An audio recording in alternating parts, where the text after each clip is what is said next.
This is bloody weird. I've forgotten how to do this. And it's boiling hot in this room. I'm not being funny, I literally have no idea how to do this anymore.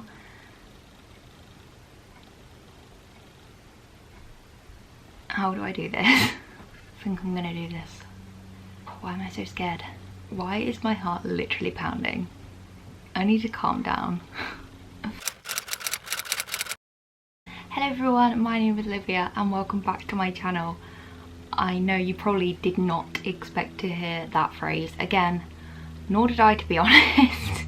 Honestly, I want to apologise for just kind of abandoning this channel. It was not my aim. I wanted to carry on because I absolutely loved making videos, but life kind of just got in the way and I just didn't. It's not even that I didn't have the time, I just wasn't in the right frame of mind. So the last time I posted was actually August, and during that month I was actually the most stressed I've ever been, because I had my driving test at the beginning of September, and literally for the whole month beforehand I was just more stressed than I've ever been. So that was kind of my excuse then. And then the driving test obviously came and went. I did pass amazingly. I don't even know how. Kidding. I like to think of myself as a good driver. And then I started my job, which is with my dad. I work for his company. I still actually do. And I started that full time. I'm actually back to part time now because I kind of have had a rough few months these last few months. But yeah, I'm back to part time for now. Maybe I'll go back to full time in a bit. But yeah, I started full time work. So during my weekends, I kind of just wanted to do nothing. And that's what I did. Obviously because of COVID it genuinely was nothing because you can't see anyone. Well, now you can, but you couldn't for a very long time. Now that it is April and I've kind of got over my rough patch I've been in for the last 2 months, I'm now feeling ready to say hello again. So hello. What's going to happen with this channel? I'm not setting myself any like upload schedule because that's just way too stressful and I'd rather just do it when I feel like it. Hopefully that's going to be about 1 time a week, but we'll see how it goes. The content is probably going to be switched up now. I know this is a Potter channel, Harry Potter channel, and that's kind of probably why most of you are subscribed, but for me that's just not really the sort of content I want to be making anymore. You know, because JK is trash and doesn't deserve the time of day. Not that I won't make any in the future, because I probably will. Like, I'd love to do another ranking books and films when I kind of read and watch them all again. But for now, I'm probably not going to be making Wizarding World videos. If that's the sole reason you are subscribed to this channel, then I'm very sorry, because that's kind of going to be taking a back seat. I still absolutely love it with all my heart, but I'm finding myself interested in other things as well. Do let me know in the comments what sort of things you would like to see, because that's the most important thing, really. So anyway, I'm sorry about that complete disaster of an update. I am obviously not into the swing of things.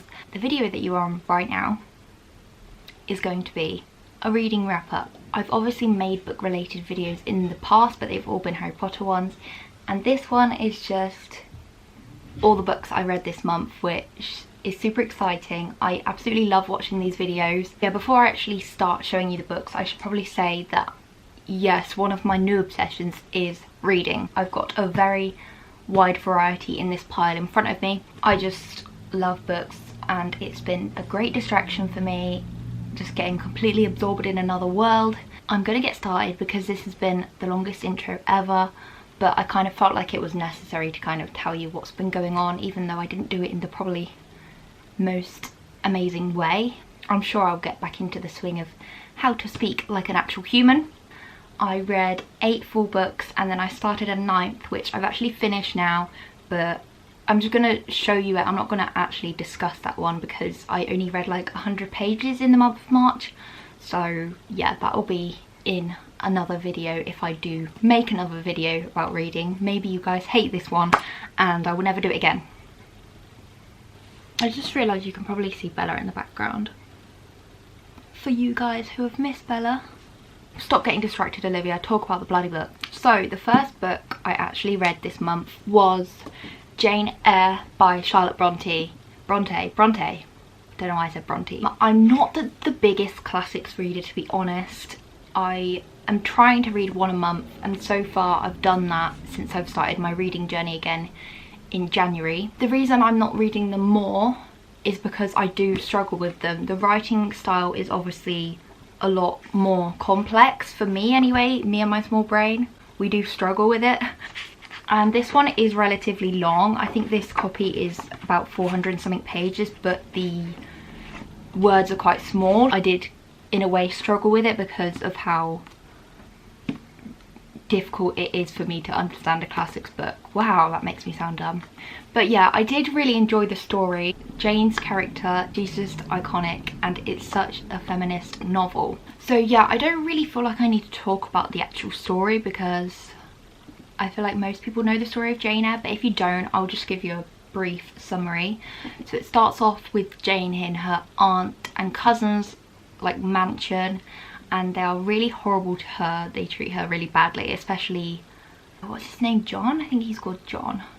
Her cousin John, he literally abuses her. They basically decide they don't want her anymore and they send her to this school, which is also pretty horrible. Most of the teachers are very strict, and especially like the head, is he headmaster? He might just be like the owner. He is really just a disgusting man and like humiliates her in front of the whole school. She's at this school for a long period of time. I think she's there from the age of 10 until 18, when eventually she moves on and gets a job as a governess in another mansion. She teaches this little French girl called Adele, and in this mansion she meets Mr. Rochester. She kind of forms this weird sort of relationship with Mr. Rochester. It's not like enemies or anything, but they don't really see eye to eye to begin with, and then they do very quickly, and some weird things start happening in this house, very weird things, and you don't automatically know what the source of these weird things is, but then you do eventually find out, and it is literally the biggest plot twist. I don't know how I didn't know like the main focal point of this book, but I didn't. She eventually leaves because it's too much for her, and it's kind of just her story of how she gets to being this nobody to somebody, and then she feels like nobody again, and then she kind of feels like somebody again. Wow, that was like the most vague description on this planet. Yeah, it's basically just Jane's coming of age tale, and I just love her attitude. She's so sassy, she doesn't take any nonsense from anyone, and she's just such a strong independent character. I don't think I said, but I gave this book 4 stars. The reason I didn't give it 5 stars is because there were certain points, like after she'd ran away, there was like a really long part where she was kind of just, she met some characters which in themselves I liked, but it just sort of dragged in that section. For that reason it's not 5, because for a book to be a 5-star read I have to absolutely love it with all my heart. I also should mention that it's a gothic tale, so yeah, maybe not for younger readers because there are a few like gory scenes, not like really gory. Okay, so the next book is very different. I was kind of feeling like something very light-hearted, a bit of romance, a bit of family bond, and this one was kind of a great one to read at the time, and that is The Switch by Beth O'Leary. I've read The Flat Share by Beth O'Leary and I literally loved that book so much. For me, I would rather have a character-based book than a plot-based book, I think. Yeah. So this one I gave 3 out of 5 stars simply because it's not going to go down in history for me, and I probably won't reread it, to be honest. But yeah, basically this book is about a granddaughter and a grandmother. Oh, Bella just joined me on the bed. It's about a grandmother and a granddaughter who are not in the best of places. They're both dealing with grief in separate ways, but also in the same way. They were both very close to this person, but yeah, I would say that their way of handling it is very different. So we've got Lena, who is kind of tiring herself to the point of exhaustion at work, because that's her way of kind of putting this grief to the back of her head. She's focusing purely on work. So her boss basically says that she needs to take 2 months off. I think it's 2 months. She's not happy about it, but her boss has told her she's got to do it. And then we've got Eileen, who has just split up with her husband of a very long period of time.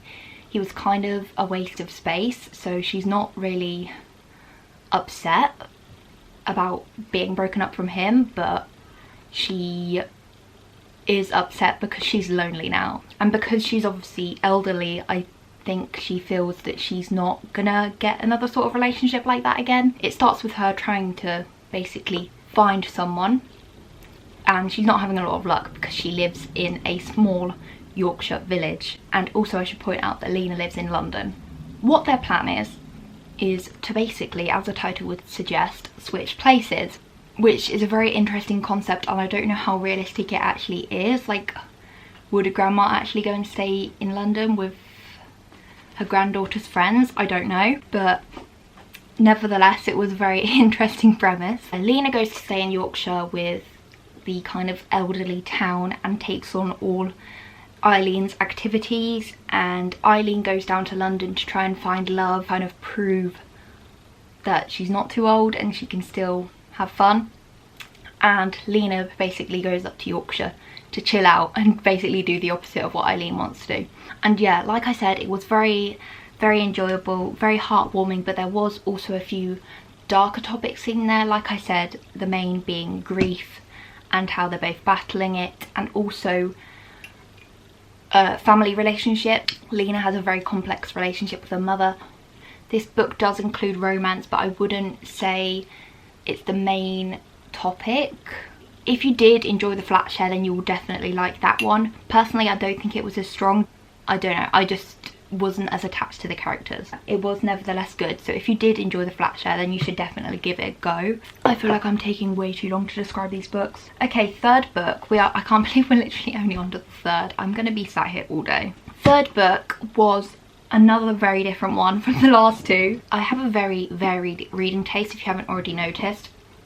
But anyway, the next book I read was Legendborn by Tracy Deonn, and this is a YA fantasy. I'd heard a lot of good things about this book, which is why I wanted to give it a go. And this, apart from Harry Potter, was kind of the first fantasy I've read. Usually it's not really my thing because I'm so attached to obviously the Wizarding World. I don't really think that I'm gonna enjoy it as much, but this one I did really enjoy. It is about our main character Bree, who is 16 years old, and at the beginning of this book her mum has just passed away. She was in a car accident, or a supposed car accident. It starts off she is going to college, but she's not actually going to college because she's only 16. It's kind of like this pre-college program that her and her best friend Daisy are doing. So they are basically at this get together with loads of college students, and there's like jumping off this cliff and basically just these students having fun. There's actually a magical attack which Bree witnesses. No one else does because mind control is used on them, and she was made to forget it, but you'll find out that that doesn't go to plan, and Bree is very much aware of this magical attack. So yeah, following this magical attack, Bree is kind of led to the Legendborn, which are the descendants of King Arthur and the Knights of the Round Table. So yeah, it's a King Arthur retelling, which, if that doesn't sound of interest to you, then don't let that be the sole reason you don't read it, because I didn't think it would really be the most amazing plot focus, but it was surprisingly interesting. She finds herself in this society, the Legendborn, which basically protect the world and humans from magical attacks. Along the way, Bree finds out that this Legendborn is connected to her mother and her mother's death in some way. So she wants to be a bigger part of it so she can find out what actually happened to her mum. So Bree basically becomes a part of this Legendborn and begins to train to become a squire, which is basically the person who is magically bonded to a scion, which are the young people. I'm so bad at describing. So yeah, she is training but to become magically bonded to the people that are the descendants of King Arthur and the Knights of the Round Table. And there's a lot of action. There are like trials that they have to go through to see who's actually gonna be good enough to be the squire. And I love the characters. There is so much diversity in this book. I absolutely love it. Obviously our main character is a black girl, and we've also got gay, lesbian, non-binary, bisexual. I just love how much diversity is in this book. So along with all the action and fun, there are also some very heartbreaking ones. Bree experiences a lot of racial injustice throughout this book, and it's so heartbreaking to read about. And also very eye-opening. Really sorry, I find fantasy the hardest to describe because obviously there's a lot going on, but I hope I've kind of described it in a sort of way that makes sense. Maybe I'll read the blurb. A flying demon feeding on human energies, a secret society of so-called Legendborn that hunt the creatures down, a mysterious mage who calls himself a Merlin and who attempts and fails to wipe Bree's memory of everything she saw. The mage's failure unlocks Bree's own unique magic and a buried memory from the night her mother died.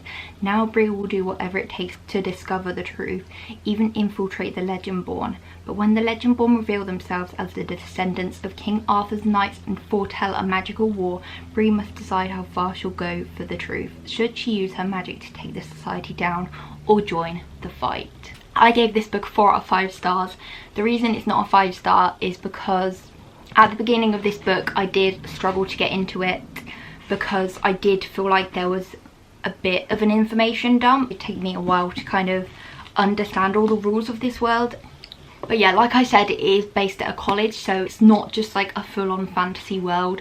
It is mixed in with real life. And yeah, this is gonna have other books in the future. I'm not sure if it's gonna be like a duology, trilogy, but there will be another book because it did end on a cliffhanger. So there is a bit of romance, but it's not like super steamy or anything. It's just like a 16-year-old's romance, which is obviously fine for a YA. That's what you'd expect. Okay. So this next book was a disappointment. Are you ready? I'm not ready. I don't want to like absolutely destroy this book, but I just didn't enjoy it and I was very much glad when it ended. So that book is The Hunting Party by Lucy Foley. I read The Guest List last month. No, not last month, it's April. Last month is the books I'm talking about now. I read it in February and I really enjoyed it. I think I gave it 4 stars, but this one just wasn't as good. I just didn't like the characters at all, and like I said, characters are probably the most important part of a book for me. So if I don't like the characters, I will very much struggle to get through it. Because, you know, in a thriller you have to be rooting for the characters, because if you don't like them you don't end up caring who dies.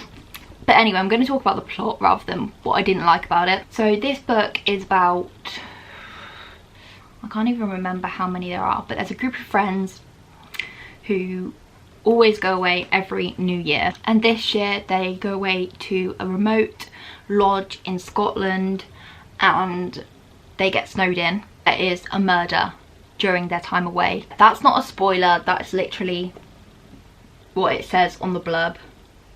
Not an accident, a murder among friends. But yeah, there is a murder. We find out right at the beginning of the book, but we don't know who the murderer is, obviously, but we also don't know who the victim is. And that's obviously a really interesting premise, because you've not only got to think about who the murderer could be, but who has actually died. And I did love that about The Guest List. In a way, they're very similar. I feel like they're probably too similar, but this one just wasn't as strong as The Guest List. The characters, like I said, were very unlikable. They're very two-dimensional, very stuck up, and I feel like that was kind of the aim. I don't think you were supposed to like the characters, but because I didn't like the characters, I just didn't care about who died at all. This book is in multiple perspectives and also dual timelines. There's like, so as you can see here, I don't actually know if you can see. Yeah, I'll just read it. It says now, 2nd of January 2019. In other chapters it says like 3 days earlier. And yeah, there's different perspectives. So we've got Heather, we've got Emma, we've got Miranda, and I think Katie and Doug. I think those are all the people that have their point of view. I just hated them all, to be quite honest. I mean, if I'm gonna say I liked anyone, it was probably Heather who I liked the most. But yeah, even then I didn't love her. She was just average. For a thriller, I was surprisingly bored, and yeah, I don't really know what else to say because I didn't enjoy it, so I just don't really want to talk about it. I know a lot of people that absolutely love this book, so I'm not saying you won't enjoy it. Okay, we've got another fantasy, which this one was just, this blew my mind. I couldn't put it down. When I was reading it, I was just smiling the whole way through because it's such a powerful story. And that is Raybearer by Jordan Ofuiko. Ofuiko? I think that's how you say her name. This was so incredible. Again, it's gonna have other books in the future, and the way it ended has just, like, I just need more now. I think it's coming out in August and I don't know how I'm gonna wait that long. So I gave this one 5 out of 5 stars. This was perfect in every way. I literally don't think there was anything about this that I disliked. But anyway, we have our main character, Teresa. She's not had the most amazing upbringing. All she wants is a loving family and people that love her, but she felt that her mother hasn't really been there for her. We find out that her mum isn't a very good character, and she basically orders Teresa to go and kill the prince. At the beginning of the book, the prince is looking for 11 sort of companions. The king has his 11, and they kind of are joined together magically, and they can like talk to each other through their mind and stuff. And the prince is looking for his version of that as well, so that when the king dies, obviously they can take over. So Prince Ugandayo is looking for his 11 sort of found family. The magical bond that these 12 characters will have is actually called the Ray, and the prince and the king are the Ray bearers, and they kind of had the power to give it to these other people if they're accepted. Yeah, basically Teresa's mother, who's actually called the Lady, she doesn't have like a proper name, she's just known as the Lady. She orders Teresa to kill the prince, but it's not just an order, it's a wish that you will find out at the beginning is like given to her by a fairy who's actually Teresa's dad. But yeah, it's not just an order, she kind of has it in her head that she has to kill the prince, and she can't shake that feeling. She's joining this found family, but at the same time she's been ordered to kill the prince, and it's just mad. I was on the edge of my seat reading it. The bonds that are formed in this book are just absolutely beautiful. I love the characters, they're so well developed. I love Sanji, I love is it Kira? Yeah, Kira. So again, I feel like I haven't described this one very well, and I don't think I've sold it to you. I'm going to try and see what it says on Goodreads. The lady sends her to the capital of the global empire of Eyre to compete with other children to be chosen as one of the Crown Prince's Council of 11. If she's picked, she'll be joined with the other council members through the Ray, a bond deeper than blood. That closeness is irresistible to Teresa, who has always wanted to belong somewhere, but the lady has other ideas, including a magical wish that Teresa is compelled to obey. Kill the Crown Prince once she gains his trust. Teresa won't stand by and become someone's pawn, but is she strong enough to choose a different path for herself? God, this is making me want to reread this book. It was so good. The writing is so lyrical, and the world building was just flawless. It's basically this place called Eyre, and it's split into 12.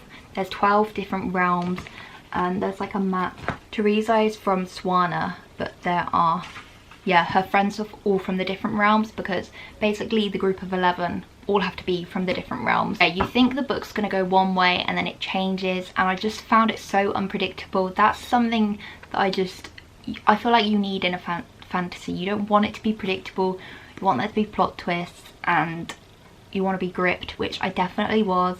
And like I said, the characters were so strong. I can't wait for the next book to come out. I think the next one is called Redemptor. Okay, next book. Wow, okay. This one was another good one. Misery by Stephen King. This is my second Stephen King book I've ever read.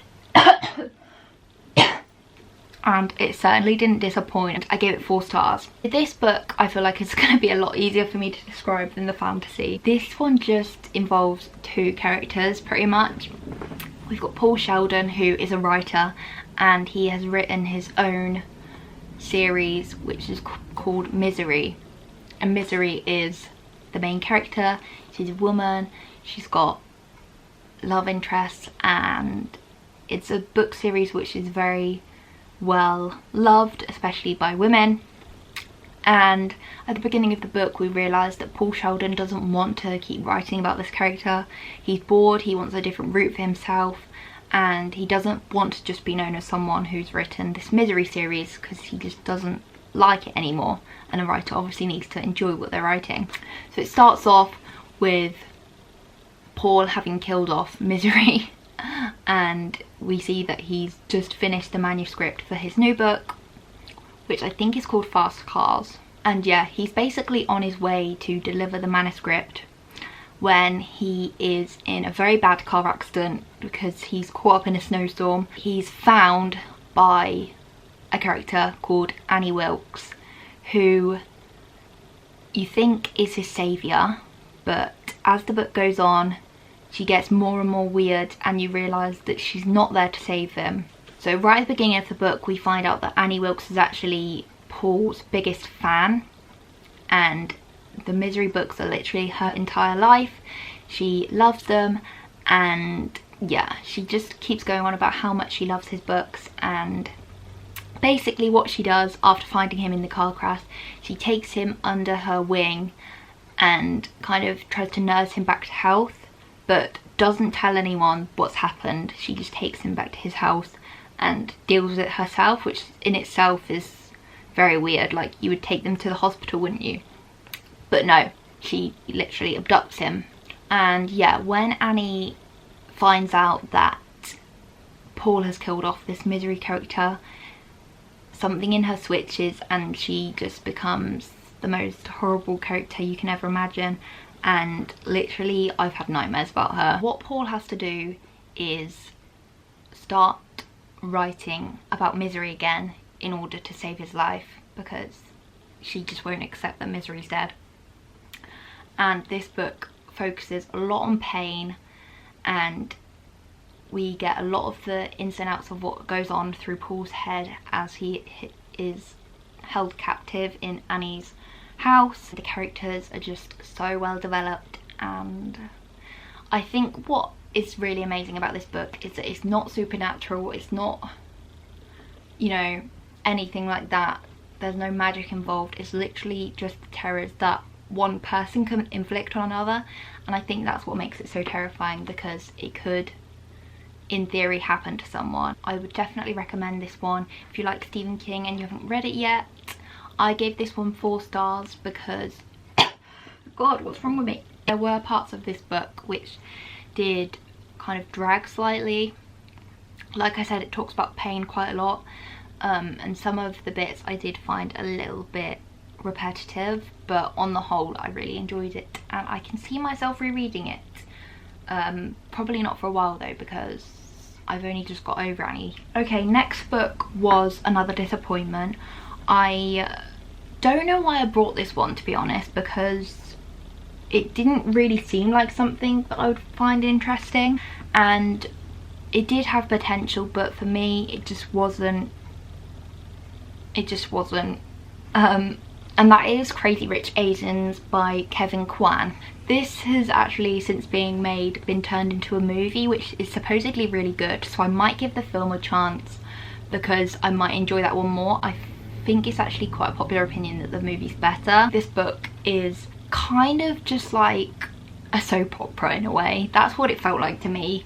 It started off in the past, and I did really like that chapter. That was probably my favourite chapter, like literally the very first one.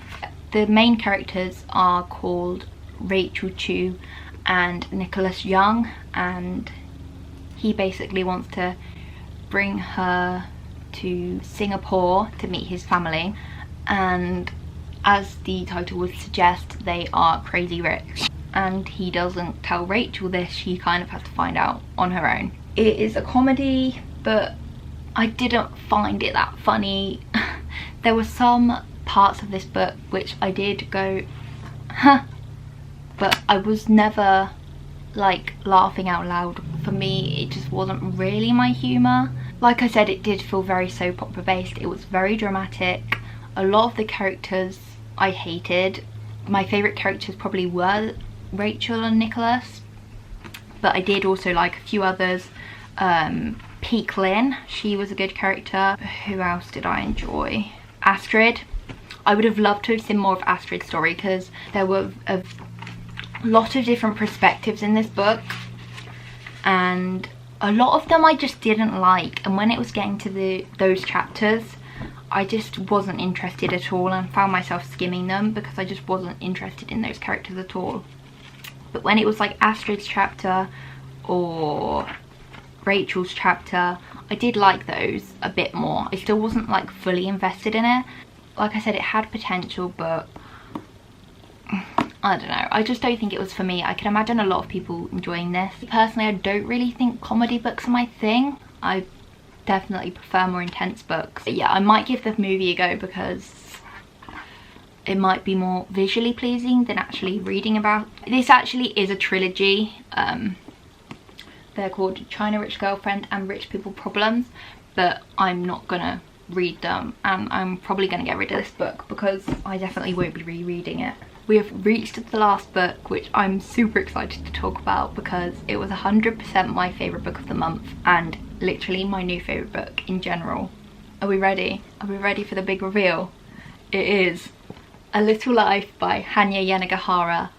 Wow, this book has turned my life upside down in the worst and best way possible. As you can see, I've tabbed this to death because there are just so many amazing moments in this book. I mean, I wouldn't say amazing because it's literally soul destroying and the most sad book I've ever read and probably ever will read, but there are just so many memorable moments, and the writing is just beautiful. I mean, the fact that this book is so long and it just kept me on my toes the whole entire time just proves how amazing it is. Before I actually talk about what this book is about, I'm just going to say I'm not going to recommend this book. I'm not going to tell you guys to read it because it's just too intense of a read, and every possible trigger warning you can think of, this book probably has in it, and that's not something that I think should be recommended widely, especially not to younger readers. I think this is definitely an 18+ read,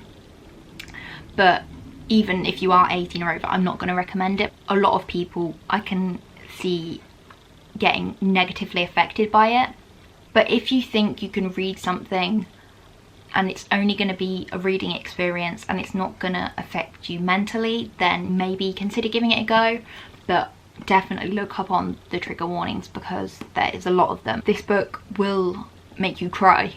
I'm gonna say it, you will cry. It destroyed me. So what is this book about?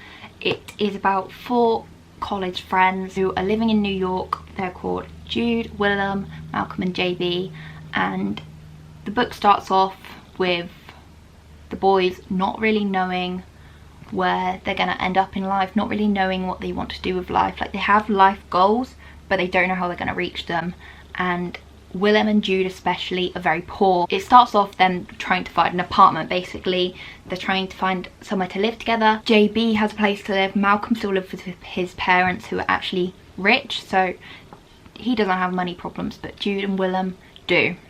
Do you think it's going to be kind of how all 4 of these characters progress in life? It's not. This story is Jude's. I mean, we get other perspectives. We get Willem, we get JB, we get Malcolm, we get Harold a lot as well, but everything that happens is somehow linked to Jude, and yeah, it's his story. We find out about what goes on in Jude's life and what makes him the way he is, because he is very closed book. Like I said, he's got 3 very close friends at the beginning of this book, but they essentially know nothing about him.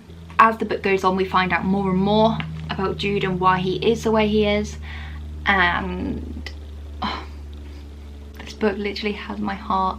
It is shocking in multiple ways. I had to put this book down and literally walk away from it at times because of how intense it was, but for me it was so worth it because I've found a new favourite. The characters, oh my god, the characters are literally my life. My favourite character was Jude.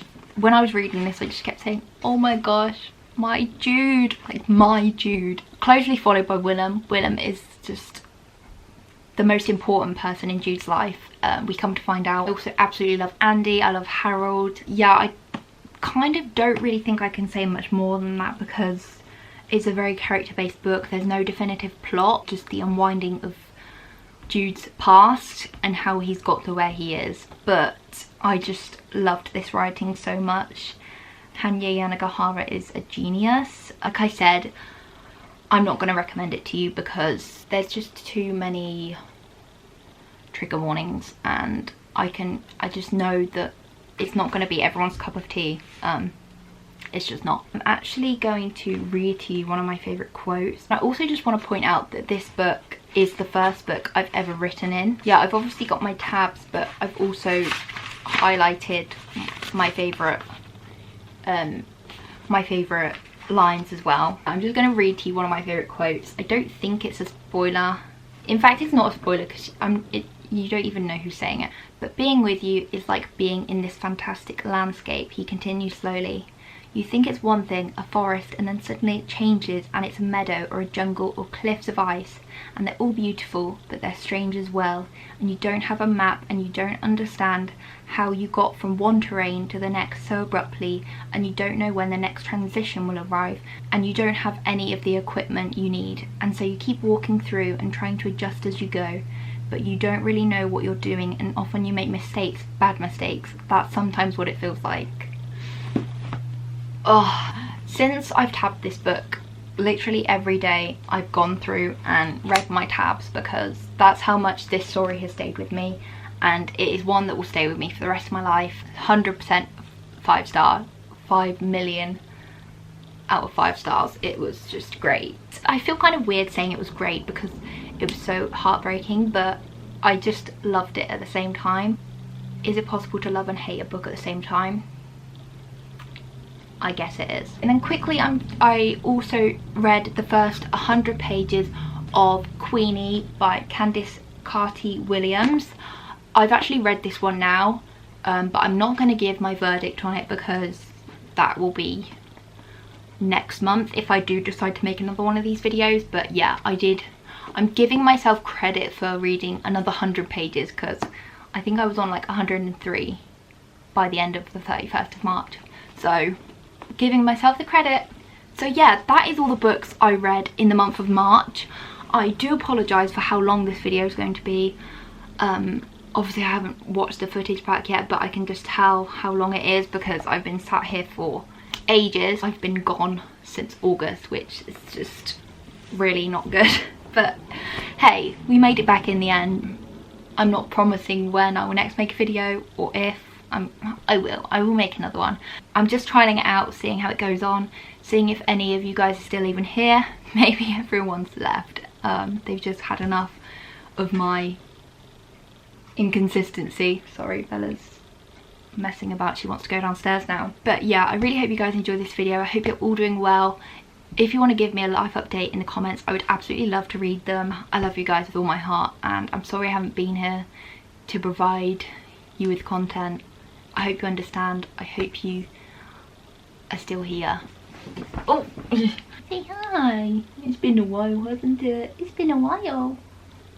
Thanks for watching, guys. I'll see you soon.